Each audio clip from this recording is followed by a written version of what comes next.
Azərbaycan Həmkarlar İttifaqları Konfederasiyasının Əmək və Sosial Münasibətlər Akademiyasında ixtisas artırma və kadrların inkişafı mərkəzinin açılışı olub.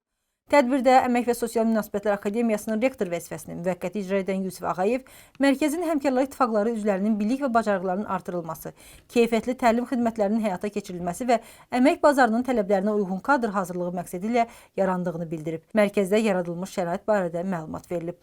AHİK-in aparat rəhbəri Həsən Cəfərov isə mərkəzin müasir tələblərə cavab verdiyini, səmərəli fəaliyyətinin kadrların ixtisas və hazırlıq səviyyəsinin artırılmasında, yeni layihələrin hazırlanmasında əhəmiyyətini vurğulayıb.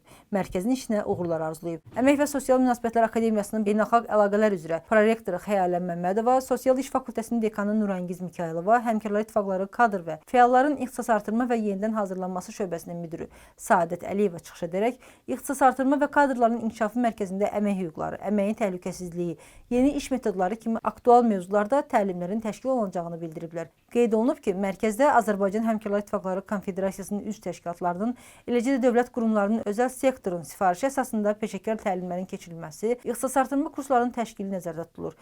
Mərkəzimizin missiyası keyfiyyətli ixtisas artırma, təlim xidmətlərini həyata keçirməkdir.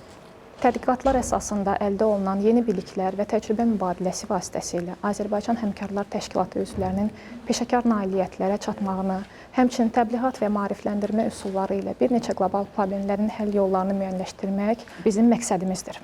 Təlimlərin interaktiv, real iş keysləri, praktiki tapşırıqlar formatında aparılması, təlimçi olaraq müxtəlif sahələr üzrə təcrübəli mütəxəssislərin, beynəlxalq akkreditasiyalı ekspertlərin və mentorların cəlb edilməsi planlaşdırılır.